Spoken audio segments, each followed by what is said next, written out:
Oi gente, tudo jóia? Está se aproximando o Dia Internacional da Mulher e isso me fez lembrar de algo que eu vi recentemente, um canal da TV, eu estava assistindo a entrevista e era um rabino sendo entrevistado por 4 jornalistas, 4 mulheres sobre os mais diversos aspectos da sociedade, da vida atual. E uma delas perguntou para ele como que a religião poderia evoluir para acompanhar a sociedade, já que muitas religiões colocam a mulher como uma cidadã de segunda classe. Eu acho que a pergunta dessa jornalista é muito interessante, né? Como que a religião pode evoluir para acompanhar a sociedade. Eu comecei a pensar que se há uma espiritualidade que coloca a mulher como cidadã de segunda classe, com certeza não é a espiritualidade cristã.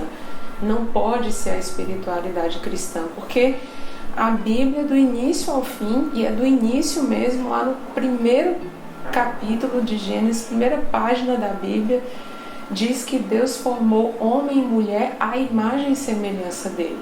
Quando o livro de Gênesis descreve a criação do ser humano, ele diz, macho e fêmea os criou, e Deus havia dito, façamos o homem, macho e fêmea, a nossa imagem e semelhança. Portanto, começa pelo fato da mulher ter sido criada à imagem e semelhança de Deus.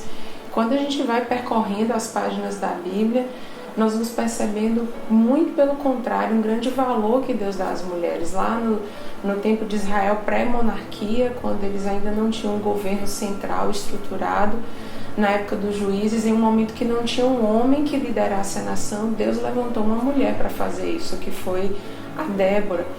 No ministério de Jesus, ele estava o tempo todo acompanhado, não só prestando auxílio, assistindo mulheres, mas sendo também ajudado por elas, como Lucas 8 vai dizer.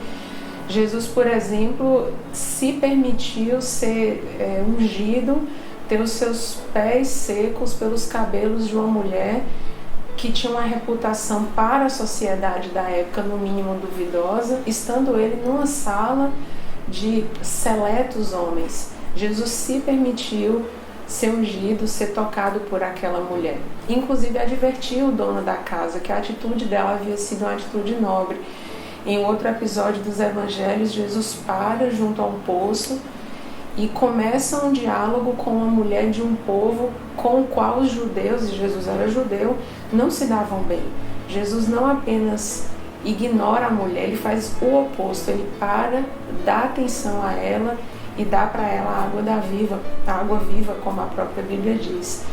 Até quando a gente vai para as cartas paulinas, e há quem ache que a teologia paulina ela é um pouco mais dura, digamos assim, para as mulheres, mas eu gosto de pensar como que Paulo fala que deve ser o comportamento do homem.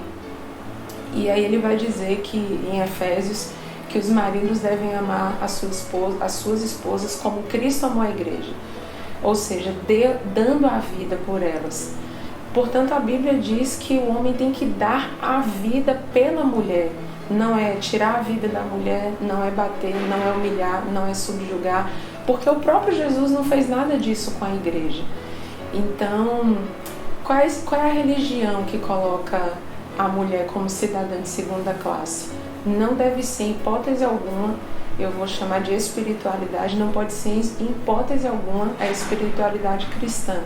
E se há alguém que professa uma espiritualidade cristã, mas coloca a mulher como cidadã de segunda classe, essa espiritualidade, ao meu ver, ela não está coerente com a Bíblia. Se nós cristãos entendemos a Bíblia como nosso manual de fé e prática, nós vemos nela Deus criando a mulher à imagem e semelhança dele, honrando-a, protegendo-a, cuidando dela e dando ao homem a missão de fazer a mesma coisa. Portanto, o Deus da Bíblia, o Jesus encarnado, vivo na história e vivo na eternidade, nos coloca como cidadãs de primeiríssima classe, não maiores, não melhores do que os homens, mas tão amadas, tão cuidadas por Deus quanto eles. Desde já, feliz Dia da Mulher, Deus te abençoe.